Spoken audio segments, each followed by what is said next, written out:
Hey everybody, this is Marian Cowie Owen. And this is David Owen. And this is You Show Me Yours, the podcast where a married couple talks about the movies and television that we loved before the first date. And today I was made to watch Tremors. Yes, Tremors as part of the Spooktacular. Ooh, this isn't really spooky though. No, so the Spooktacular this year is a series of what I would consider genre films, or films that fit into some specific horror genres. And this one is a creature feature type movie, like not a creature feature. Creature feature is maybe something different, but it's so there are movies like Jaws. There's a great movie called Alligator. Piranha,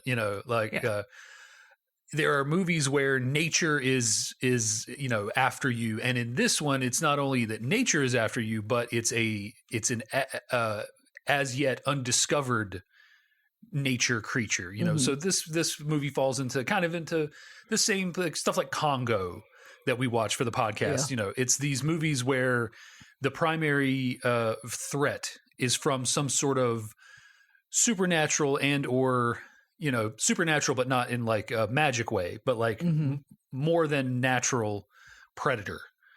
Tremors is not. It's.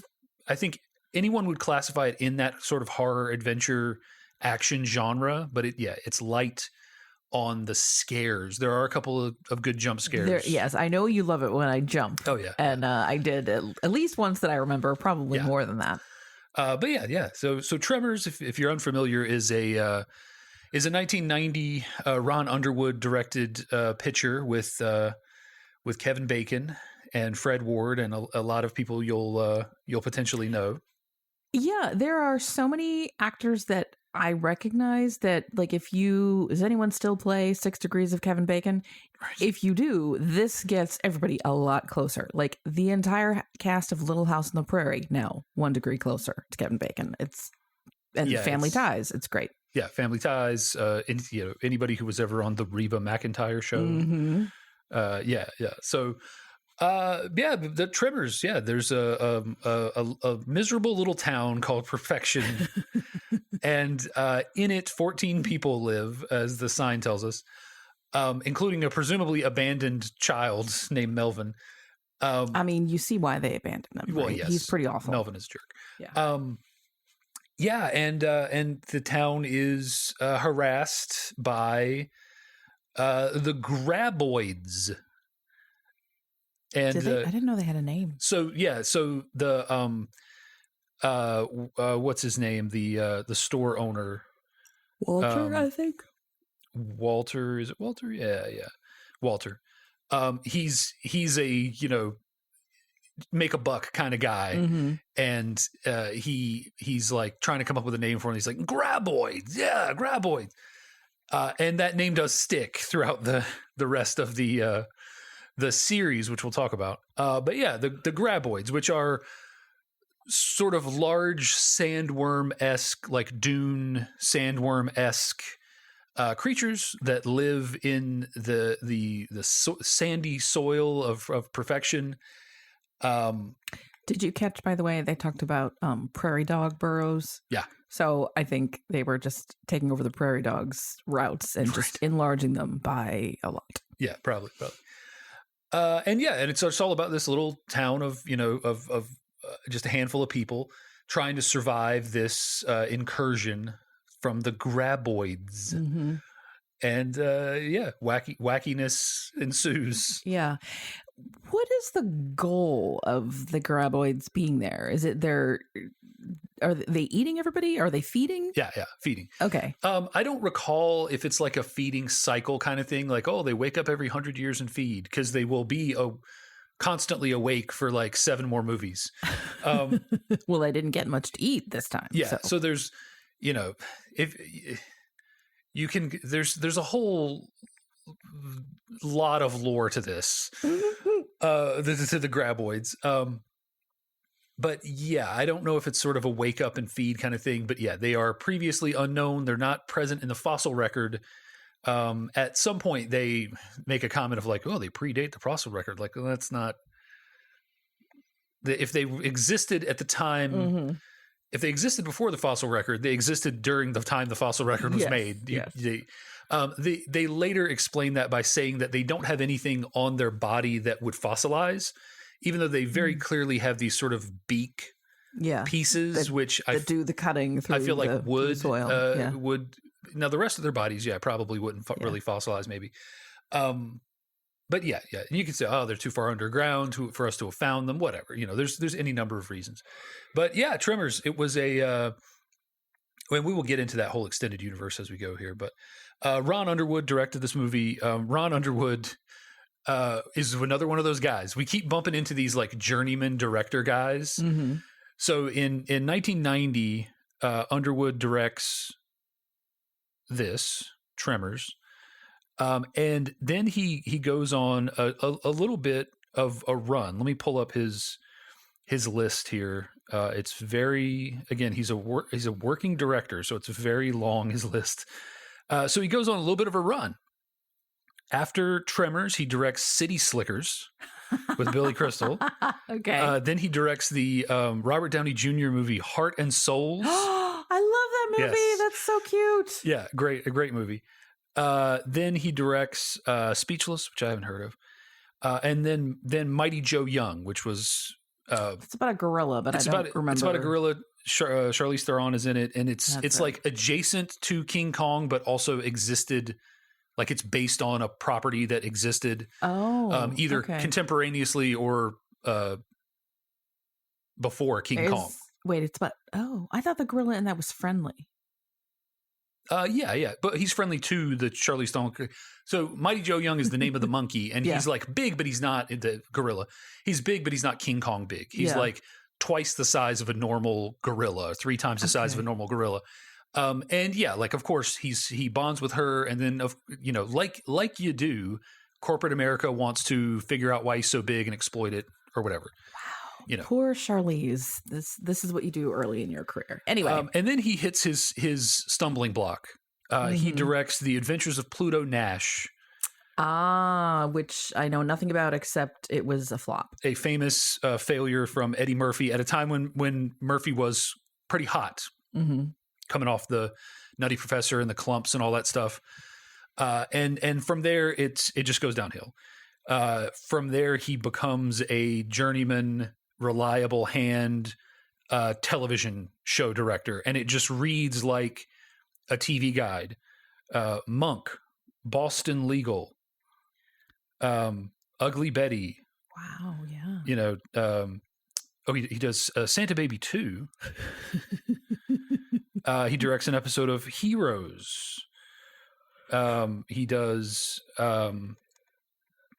He's all this time he's doing these TV movies and stuff. Deck the Halls, episode of Angry Housewives, a couple episodes of Castle, Burn Notice, Angry Housewives. Oh, sorry, Desperate. Like, wait, I missed that one. How did I see that? That was my pitch that they rejected. Mm-hmm. But then it just goes like that. It's just Grey's Anatomy, not 5 episodes of Grey's Anatomy, Agents of S.H.I.E.L.D., Quantico. That's just it. The rest of his career is just the occasional TV movie, and then hey, we need a guy to come in and direct a 2-episode arc of the new MacGyver show. Great, cool, got it. I know the guy. Oh, he's 4-episode arc of Hawaii Five-0. Yeah. How about 2 episodes of Evil? Yeah, all the way. Let's do it. La Brea to this. He's still going to this day. He just directed an episode of Watson. There's a show called Watson. Oh, yeah. Okay. This is another one of those guys that showed promise early in his career with a very eclectic set of kind of creative movies. Tremors is a very specific type of movie, and it's very well made, I think, which we'll talk about. And City Slickers, Heart and Souls, like he's making commercially viable movies. Mighty Joe Young, even though it wasn't a huge success, was pretty commercially viable. And then it just takes one, and you're out. So no one ever really seemed to trust him again with a Hollywood picture after Adventures of Pluto Nash. You know what though? I would imagine that directing episodic TV is much better work-life balance than a movie. Oh yeah. So, and I'm all for the journeymen who are like, I am not trying to reinvent the world. I don't need to create a new genre. Like, I just want to direct and go home and have a beer and mow the lawn, and then like that's it. Then Ron Underwood is your man. All right. Well, yeah. So good times. While Underwood didn't persist with the series did persist for sure. There is something like 7 movies, I think. Let me see. Let's see. How many Tremors movies are there? Where's AI when I need him? It looks like 6 movies. Let's see. Let's name them off here. So we've got Tremors, Tremors 2, Aftershocks, Tremors 3, Back to Perfection, Tremors 4, The Legend Begins, which is like a prequel, Tremors 5, Bloodlines, Tremors, A Cold Day in Hell, and Tremors, Shrieker Island. There is also a sci-fi television show, and there is a continuity reboot movie that never got released but got made. Okay. So around, I don't know if it was like the 25th or maybe the 30th. I guess probably was the 25th anniversary. Yeah, of Tremors. 20th or 25th. People started talking, and there's a documentary made, and and it's talking all about the phenomenon of Tremors and how it rose and how it kept going. It died and it came back and all these different things. And they get some comment from Kevin Bacon, and I think Kevin Bacon kind of, being sort of in the back half of his career is kind of reminiscing and understanding that like this movie is an interesting place for him, because even though he had starring roles before, obviously Footloose and other movies like that, this was one of the movies where they were kind of like, we're going to put his name on the marquee. Like this is a movie nobody expects you to go to Footloose because Kevin Bacon is in it, because who's Kevin Bacon at that point? But they're, you're the name, like you're our marquee name in this, Kevin Bacon. And it didn't really work out. And I think it to a certain extent had a cooling effect on his career for a couple of years. But because this movie ended up getting huge success on VHS, like this is the poster child for this movie, flopped in the box office and became a huge success because of the VHS sales. There was a renewed interest by I think, of course, the filmmakers who made 5 more of these. But looking back, Kevin Bacon, and he was I think he talks about with a lot of affection about the character of Valentine, who he plays, Val, who he plays in this movie. I think he really liked that character and liked playing it, and he wanted to go back. So they made a sequel 20 years later, 20-ish years later, with Valentine coming back to perfection. And the graboids are still there, and adventures ensue. But it didn't get picked up by anybody, and there are clips from it online. Like it exists. But it just never got off the ground. And so somewhere out there is a finished Tremors sort of continuity reboot. And a lot of series did this, like Halloween at one point recently. They made this trilogy of like Halloween Kills and which basically was like, hey, everything after the second movie, forget about it. Even though Laurie Strode was in a bunch of that, and we said that they were brother and sister and all this other shit, forget about that. Because guess what? We're rebooting the continuity right after the second movie. And the same thing like Superman did that. That Superman Returns with Brandon Routh. They did ignore everything after Superman 2 kind of thing. What if not? Right. And and so it's out there, and it's in the wild. There's lots of clips of it, maybe even whole versions. But this movie has this giant extended universe, and there was something that you picked up on in the movie. And again, it may have been intended, it may not have been. There's a point where they kill a graboid, and there are these sort of eggs, like whitish sort of eggs, right? Yes. Which seems like the filmmaker intention of being like, hey, this is like a sequel bait. Yeah. This is like the shaving cream can in going into the muck in Jurassic Park kind of thing. Like, hey, maybe this could lead to a sequel. Maybe, I don't know. They never really capitalize on that. Okay.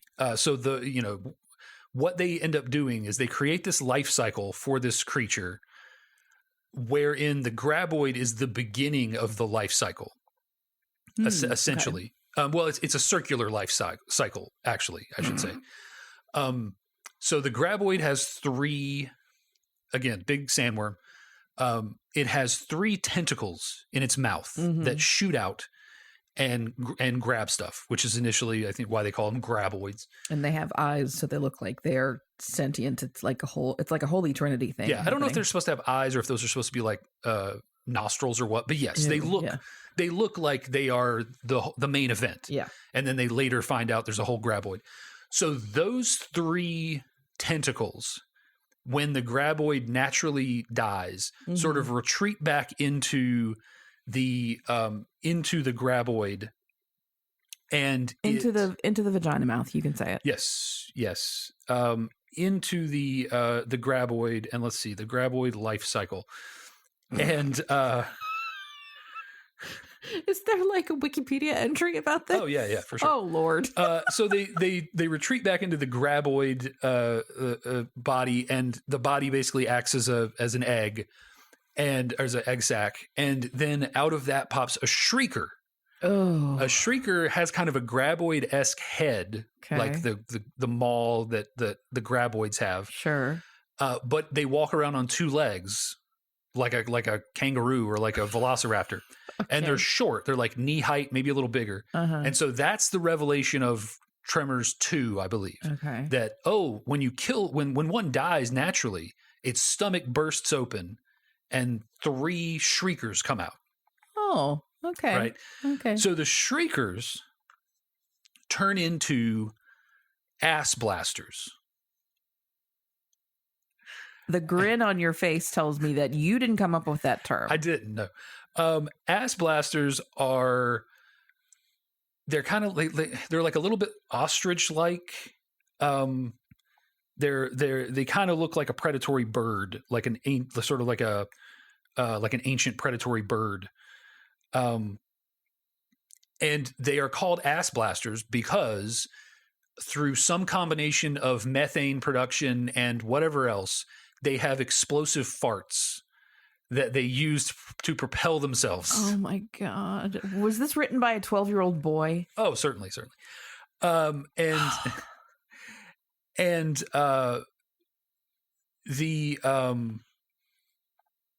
ass blasters, when they die or naturally or are killed, I can't remember which, they leave behind a dirt dragon, which is kind of like a smaller graboid kind of thing. It just looks like a tiny baby graboid. And so then the dirt dragon turns into the big graboid turns into the shrieker. Oh, right. The ass blasters have a single egg inside of them. So when they die, the single egg is left behind and hatches into the dirt dragon. So cool. So that's their life. So they have this circular life cycle: dirt dragon, graboid, shrieker, ass blaster, egg, dirt dragon, graboid. And I'm my own grandpa. Yes. Yeah. Okay. Yes. So, which came first, the ass blaster or the egg? We will never know. We will never know. History will never know. So they have this complex life cycle. And then, for a while, that was the thing. Like in each movie, I think the first 3 movies, you've got the graboid in 1, the shrieker in 2, and I think the ass blasters in 3. Then in the 4th movie, they go back to the early days of perfection. And Mr. Keaton gets to play his own great-grandfather or whatever. So Bert becomes the star of this series. Okay. So in the second movie, they get Earl back. They get Fred Ward back, but they don't get Valentine back. Yeah. They basically just put in a new Valentine. Just Earl has another running buddy now. Yeah. That he hangs, another hetero life mate that he hangs out with. And then after that, Bert becomes the man, and Bert is the star of the series going forward from 3 on. Wow. Bert is the star. So that's where Michael Gross ended up. Yes, that's where. Yes, Michael Gross has been playing Bert for like 30 years. Wow. I think he just played Bert for the last time. They killed Bert in the most recent movie, Shrieker Island. I think least of which because Michael Gross is like 80 years old. Yeah. But they did leave it like a little bit open that maybe he didn't. So they did kind of the end of this movie. At the end of this movie, Val uses an explosive to drive the final graboid off a cliff. Yeah. Because they react to sound. They do a sort of a play on that where Bert leaps in and intercepts a leaping graboid while holding like an explosive and gets eaten and blows up the graboid. Yeah. They've said like, I don't know, you don't quite see Bert go into the mall. Like the graboid definitely blows up, but was Bert in there? I don't know. He's still pretty spry at his age. Kind of like, banking on the fact of like, does Michael Gross think he can, maybe a very injured Bert who's in a wheelchair for the whole movie, but has machine guns on it? Maybe. So I mean, that character would totally have something like that. So, so Bert becomes the star of the movie, of the series. They go to Africa. There's a variant in Africa that is like more savage because it evolved on a different continent. Okay. So it's kind of like when you have different bears, on different continents or different elephants or whatever, mammoths versus African elephants kind of thing. And it goes everywhere. And like I said, there's a television series which expands all the lore. Like perfection becomes a protected area for studying the graboids. Then I think Melvin buys perfection at some point because he becomes like an evil rich guy. There's a whole thing. Like I am not the authority on Tremors lore, but like I've watched enough. If you are not the authority, then that means there's someone who knows more than you, which is terrifying. Yes, right. Can we get back to Bert? Yes, I was going to say, let's talk about Bert. Yeah. I feel like we need to stress for any listeners who are non-American or younger than us, like what a departure this character is for Michael Gross, the actor, because I chiefly know him as a character on a sitcom named Stephen Keaton, who was so mild-mannered. Like he ran a public radio station. Yeah, he's very liberal coded. Yeah, and like not even coded, like he's outright. Douche bros today would call him like a beta or a soy boy or something. Like he was kind. He loved his wife. He loved his kids. He was great father. Probably never touched a firearm in his life. Yes, yeah. Alex P. Keaton had a lot of guns like Bert. Stephen Keaton did not have any guns like Bert. Did Alex have? No, I'm saying like he was a Reagan Republican. The whole juxtaposition of Growing Pains was that he's of Family Ties. Family Ties is that Alex, somehow these two liberals raise a conservative kid, which is like my nightmare, by the way. Yes, but, stuff happens. This character is completely the opposite of Stephen Keaton. The only thing that's the same is he's got the facial hair for both of them. Yeah, he's got the mustache. So he has a beard in most of Family Ties, but Bert has a mustache. I feel like in the last couple years he is clean shaven, and he did a couple of episodes of ER. He played somebody's father, and he was clean shaven then too. But I think he exists in most people's imagination with his Stephen Keaton facial hair. So. You either know him one of two ways: Stephen Keaton, salt and pepper beard, kind of silver fox, or Bert, push broom mustache. It's very like there are two wolves inside of you. Yeah. One is an NPR station manager. The other is a gun nut. Yeah, but so that's the Bert's gimmick. He's a prepper before that was what you called him, and he is married to Heather, who is played by Reba McEntire in one of her early roles. And very early, she looks different. She looks different. And the Reba McEntire you see now is like so a construct. Yeah. You know, and I think she has been for many years of like plastic surgery and, you know, stretch this and trim that. And her hair is much brighter now than here. I think, and so when she started to go gray, she really leaned into the red hair. Yeah. So they are off-grid prepper types. They have a bunker. They have 5 years of food and water. Mm-hmm. They have a bunch of guns. They have a giant wall of guns. And the whole reason they moved to Perfection is because it's in the middle of nowhere, and there's only 12 other people in the town or whatever. Probably very lax laws regarding what you can and can't do. Exactly. I think their basement has like 18 inches of concrete, they said. So Bert is a fun character not just in this, but in the whole rest of the series. Oh, I bet. He is absolute gun nut, and wears an Atlanta Hawks hat for some reason. I noticed that. Yeah, I don't remember if they ever explained, is he originally from Atlanta? Like, because he doesn't have Reba got her Reba accent. Yeah, but Bert is affecting no accent. Really. If anything, some kind of like a Midwesty sort of wholesome accent. But yeah, Bert is a great character. This movie is filled with great characters. Mm-hmm. Like, that is the one thing they did well. Like we said, Melvin is a jerk kid who we mistook for what's the actor's name? I thought he was from the Wonder Years, the elder brother, Wayne Arnold. The actor there is Jason Hervey, because they look very alike. It turns out it's not. It's somebody named Robert Jane, who also goes by Bobby Jacoby, who even on his Wikipedia page looks a lot like Jason Hervey, but not. Yeah, is not. Yeah, he's another one of those, like, he's a working actor. Like, he's in just a bunch of stuff, bunch of straight to video type of stuff. Well, you know what you said, that character turns into like an evil real estate developer. Yeah, the actor now is a real estate developer. Well, so it makes perfect sense then. Art life. But you got Walter, who is who owns the local general store, and is very and Walter's played by Victor Wong, who's a character actor, Asian character actor. He's in Big Trouble in Little China, bunch of other stuff.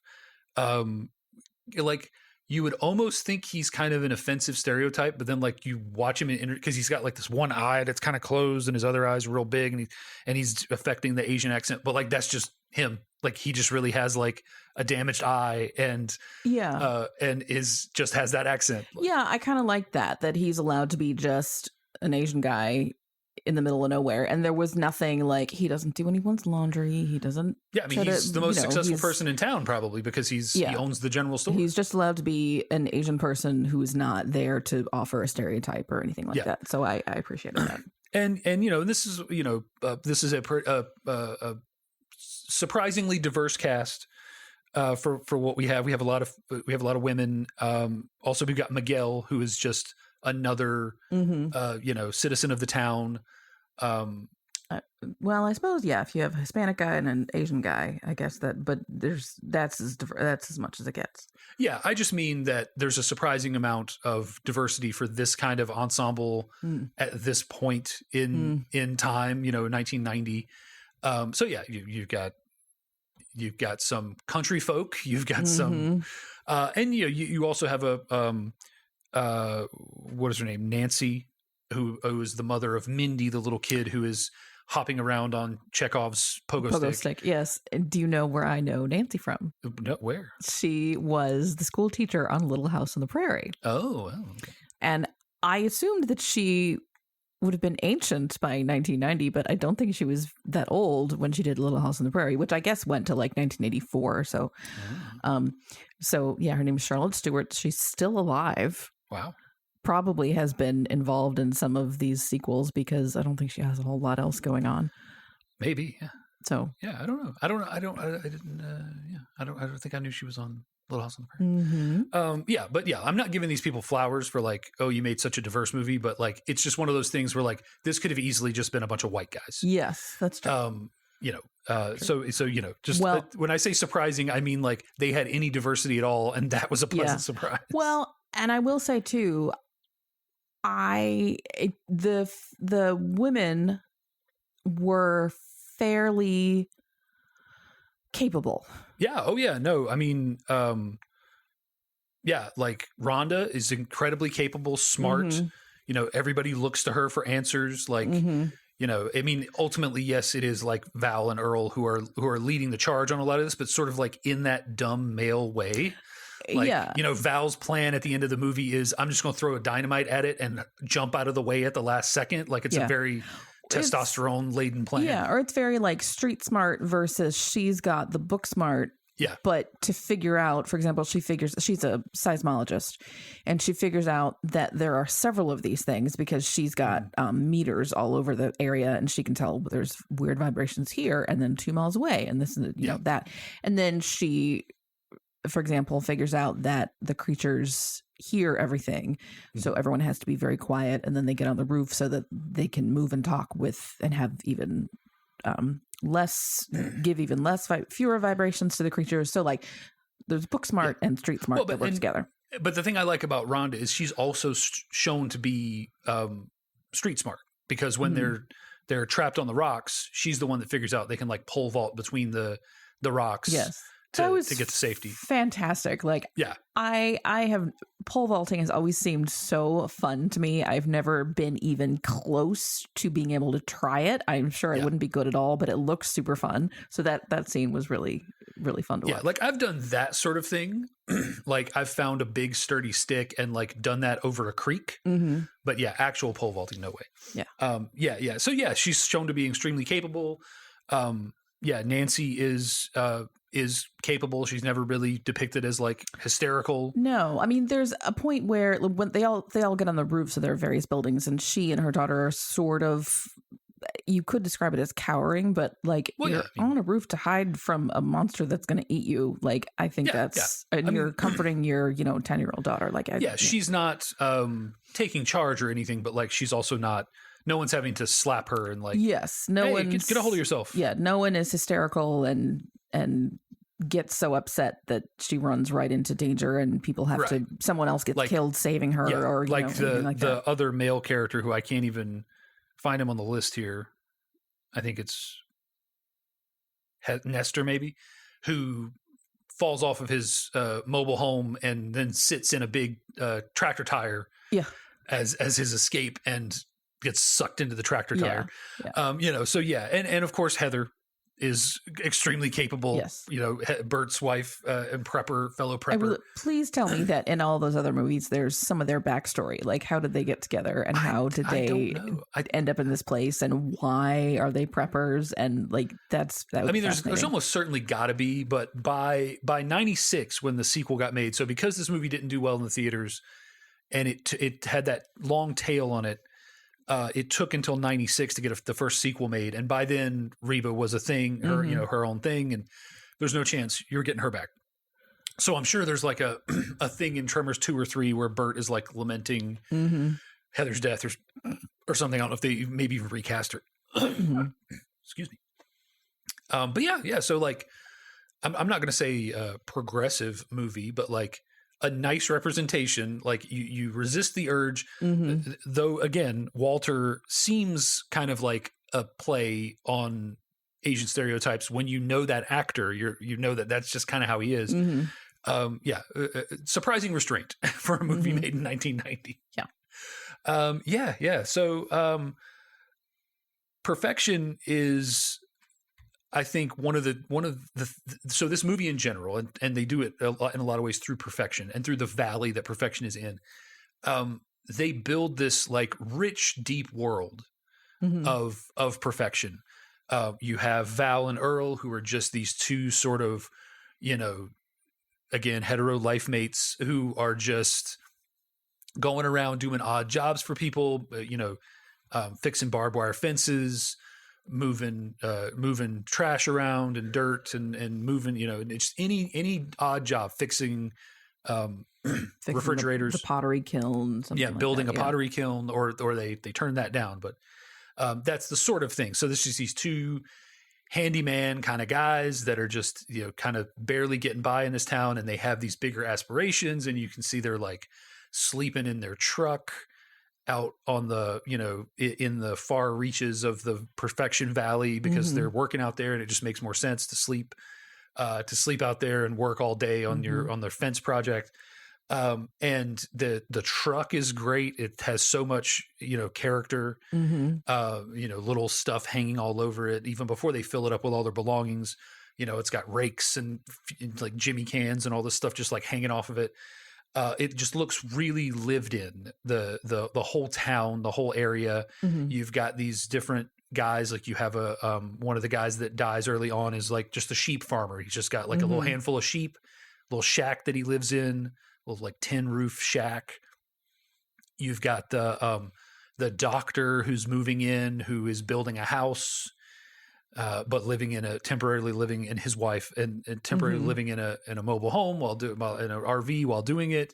There's just it's like you really just stop in on a moment in these people's lives, and you really get to feel like, yeah, of course, everybody shops at Walters for all their supplies. Like when Val and Earl go to Walters, like Bert is there picking up ammunition he had ordered, so like Walter's the lifeline.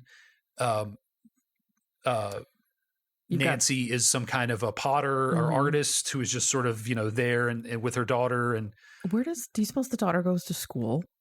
I would assume they'd have to like homeschool her, but yeah, I don't know. Yeah, that's weird. I also like there's the town drunk.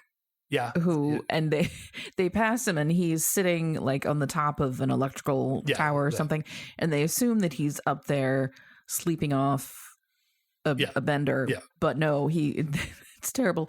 He died of dehydration because I guess the creatures were coming after him and he went up there and just stayed there and they never left. Yeah. Well, he realized what they later realized is that so there's a point where Val and Earl and Rhonda get trapped on these rocks when they first encounter the graboids, and they wait it out for like 6 or 8 hours and they're still there. The one is still there waiting. So the town drunk realizes the same thing that they realize. And they even comment on that. This must be why he stayed up that, up on that tower, because they have infinite patience. And so you are not going to wait them out. And they know you're there because you're making little micro vibrations. Like Rhonda says about the rock, it's an amplifier. It amplifies the sound into the ground. Same thing for the tower. The towers are, drilled onto concrete piles, which are sunk into the ground. So every move he makes made on that tower sent a vibration into the ground. So the graboid knows you're there. It's just waiting, and it can presumably wait you out. It potentially waited 3 days. Who knows? How long, but so yeah, but just the town is just like, it's just a moment in time, and everybody has their sad little trailers but it's all that they need. I say sad, but not like in a derogatory way. That's just like, it's like subsistence living. And then there's Melvin, whose parentage is kind of uncertain. I think they might make a comment in there somewhere about his parents went to Las Vegas. But I don't recall for sure. But basically, Melvin has been left home alone, and his parents are not in town. Yeah. And he's just your standard, juvenile delinquent. Oh, like he plays tricks on people, and he does Boy Who Cries Wolf. Yeah. And what they before everything gets going, like they leave the truck outside to go in, and they're like, "Do not touch it. Do not touch it." Because they know he is tempted to touch it and mess up everything. Yeah, but yeah, so I love the town of perfection. It's so lived in, and everything is so well. Like all the sets are so well done. Everything is so well dressed, and it just looks like a dusty old forgotten town. Yeah, it kind of reminded me of, and this is going to sound strange, but the town in Cars. Yeah. Where Radiator Springs. I mean, you get. I think there's some mention here that the highway, nobody goes through perfection because well, wait, no, you wouldn't have a highway through a valley. Never mind. But that's like whatever reason people had for this town to start up in the first place. Yeah, that's gone. Yeah. But in Cars, it's the highway went the other way. Yeah. But it's this, like all these people could move somewhere else where there's more people, there's more whatever, better job prospects, but they don't. They like it here because they've got this community all together. They've built it up. Yeah. I think the deal with perfection is it was mining. That makes sense. Because they mentioned there's a lot of old abandoned mines around or something. Yeah. That also burrows for the graboids. Would also make sense that maybe they unearthed something at some point, which may be why they abandoned the mines. And the fact that Rhonda is there, she's a graduate student, but she is relieving another student who had been there before, which is just a convenient plot reason for them to go meet her. But also it just makes it feel like, okay, there's always some kind of graduate student out here working on some kind of weird project, Yeah. So they're Val and Earl are driving by and they're like, oh, was that no, that's the new one. Oh, this one's a girl. Oh, and they, drive over to meet her, and Kevin Bacon is like, oh, she's going to be all these, blonde. And the thing is, he's got this ideal woman in his checklist, head. And Earl says, you never give anyone a chance because they don't meet your checklist and blah, blah, blah, blah, blah. And you can see through the movie that Val and Rhonda are becoming closer. Yeah. But then at the end, it ends with them kissing. And I was like, I don't really care. Like, I don't feel like that was earned. And I know that's not the point, and I've said this about other movies, like, I don't need a romance in every movie. I mean, I don't think you need a romance. I think it is kind of earned here. I mean, he saves her a couple separate times. She kind of saves him a couple times. There's, some sexual tension in a couple different scenes. Yeah. I mean, young, available college, graduate students, young, roustabout, rugged, handsome Kevin Bacon. Yeah, so like I mean, I will admit that yes, that it's a bit forced, but it's not Halloween 3 forced. Okay, I don't. You don't remember in Halloween 3? No. Okay. She turns out to be an android. I don't remember this at all. Okay, well, it's been a long time. It's been 5 years since we watched Halloween 3. So anyway, the main character in that, and the girl who he's the private detective, and the girl who hires him, do it in a motel room because Tom Atkins is hot, I guess. Okay. Anyway, so not as forced as it could be, but yes, sure. I mean, I will say it's a bit forced. But I buy it because I like both of those characters and I like the idea of them getting together. Sure. Although, I don't know. I'm a cynical old lady. I don't need romance all the time, and I don't see that lasting really. Sure. But, well, no, I don't. It's a very sort of Sandra Bullock, Keanu Reeves relationships formed under right.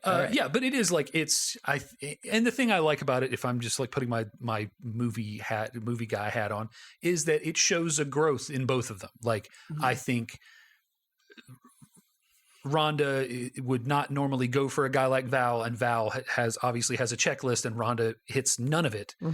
And so it shows growth on both their parts, that they get past that initial sort of to each other and bond through a stressful situation. But yeah, I can understand not loving it.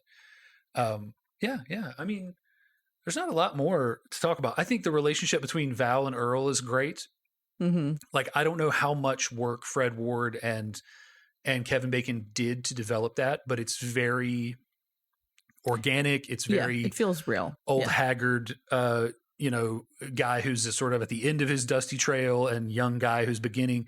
And Earl is basically there's a sort of a parental, sort of a father kind of instinct to him, where he is basically trying to, without saying, don't go down the path I've gone down. He's encouraging Val to not hold out for the perfect checklist, because you're going to spend your whole life maybe like Earl did, waiting for the right girl, and she's never going to come along. Much as I say I don't need a rom-com and I don't see them working, I did like that Earl is like, listen, a blind person can see you guys like each other. Get on with it. There's a chemistry there.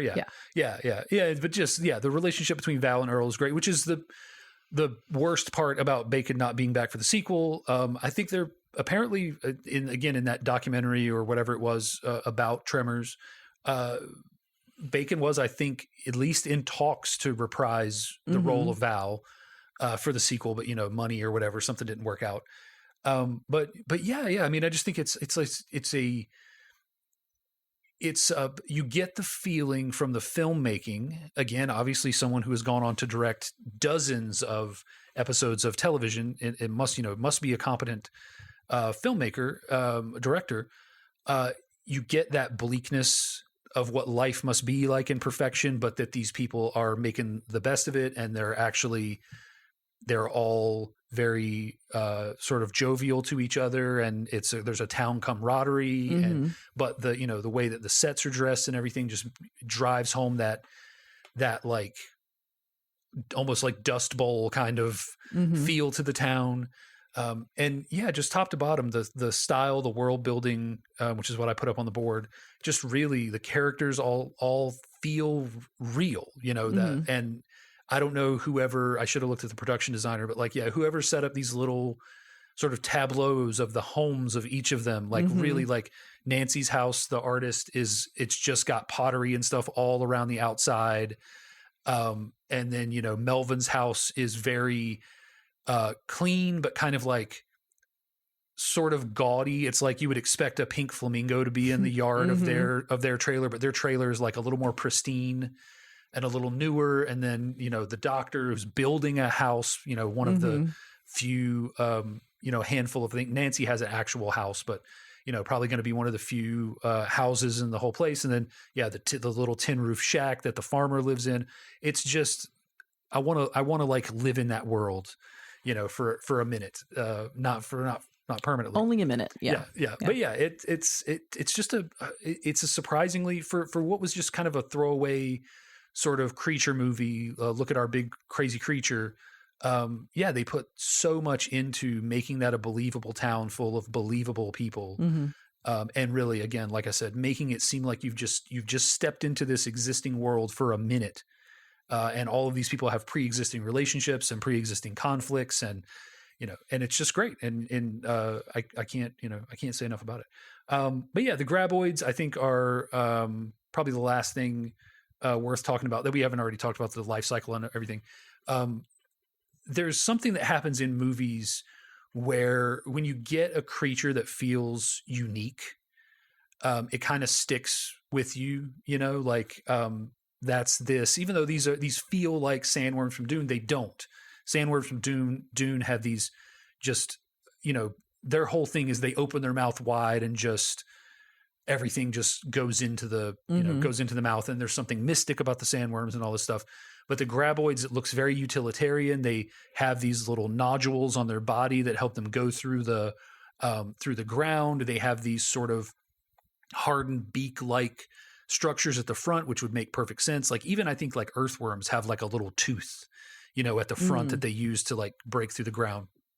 So the anatomy and stuff all makes sense for a subterranean creature. The fact that they react to sound, it kind of hurts them because they are sound based. The look of them, the little mouth tentacles, the 3 mouth tentacles, which I think at times were going to be sentient and then weren't. And, there's kind of a back and forth, I think, through the movies of like, are these, because these eventually become shriekers, are these like independent entities living inside of the graboid or what? But like all of that stuff, it just accumulates into just a really interesting creature design. And for a movie like this, you need that. You need like a cool, interesting creature, something like you've never seen before. Another movie that comes to mind that did this well that we watched that you may or may not remember was The Ritual. So at the end of The Ritual, the creature is shown, and it's like this elk, and it's got human arms and big antlers, and you sort of see it in silhouette. And it's just this wholly unique, and maybe it's fully based on like some sort of Nordic, folktale or something, but it's just this fully unique thing that you've never seen put on film before. Is it the 4 guys who were like going hiking for a bachelor party or something? The one guy died. Yeah. Got shot at a liquor store. And they all go on like a bonding trip. Yeah. Which was the trip that he was supposed to go on. Okay. But yeah, so like that's just one of those things. Like when a movie has a creature that feels real and grounded in the world and seems wholly original, it just gets me every time. And Tremors is one of those movies. And they go on to do silly stuff with the shriekers and the ass blasters and all that stuff. But at this point in time, Tremors 1, they just created something that was unique and believable and just interesting, like the graboids and their life cycle, and like what is that goo inside of them, right? It looks to me like sort of a creamy tomato sauce. Yeah, it's like a tomato soup that has a cream in it. Yeah, like it's got that sort of orange, like sort of a chunky bisque. Yeah, really. Yeah, and you need some sourdough bread with it, grilled cheese. It shoots out of them. Yeah, the death scene of the final graboid is great. They drop it off a cliff. It flies off a cliff, and they obviously just loaded up this puppet with like 6 gallons of this tomato soup or whatever, and just dropped it like 50 feet, and it hits the rocks and the sides break open and the goop flies out everywhere. It's great. There's a point where they blow one up and the goop flies back on them. It's great. Now, this is not the goopiest movie we're going to watch. We're going to watch a movie with a lot of wet puppets, a lot of slick, wet creatures in it a little bit later. As these things go, this was not very goopy. When the sheep gets sucked in, it looks it's like kind of a red jello thing. But as it's way less goop than you would have expected. Oh yeah. Well, thoughts on Tremors? Any thoughts, recommendations? Stay away, watch it. I think this would have been a good movie to watch while we were drinking the special seltzer. The special drink. Yeah. Yes. Yeah, it is good. I think it was probably, in 1990, it was probably like a silly, fun date movie, a fun movie to go out with your pals with and watch, just because it has that kind of quality that a good sort of horror date movie has. It's got a couple of jump scares. It's got a couple of gross out moments. Mm-hmm. It's got, I think, Kevin Bacon is well cast as Val, and he's playing a sort of a charming rogue sort of character. It just hits a lot of those check marks, I think. Yeah, sure. But yeah, so this is a mild start to the Spooktacular, right. light on the spook. Yes. Tacular. Well, and speaking of the Spooktacular, y'all, this year October has 5 weeks. You'll recall previous Spooktaculars, we've had 4 movies, one for every week. Well, this year there's 5. So we would love to know what you think of Tremors. You can get in touch with us a couple different ways. You can send us an email. It's ysmypodcast, ysmy for you show me yours @gmail.com, or you can send us a message on Facebook, same handle. You can also, on our feed, you can find links to all of our latest episodes. We typically have episodes every other Wednesday, but during Spooktacular, it's every week. So next week, do you know what we are watching then, Dave, or is it going to be TBD? Keep the people in suspense. No, I think we're going to go with Trick or Treat, which is an anthology movie. So another great tradition in horror is the anthology. Okay. And Trick or Treat is maybe my favorite horror anthology. There's some other things up there, Creepshow, Tales from the Dark Side, the movie. But yeah, it may be my favorite anthology, and it's certainly like up there for most people, top 3, top 5. So yeah, horror anthology movie next week, which is it's very of the season. This is like a movie that luxuriates in its love of Halloween. Okay, good. All right. Well, then we will see you next week, folks, with Trick or Treat. Mm-hmm. In the meantime, this has been You Show Me Yours. Thanks for listening. Bye. Bye.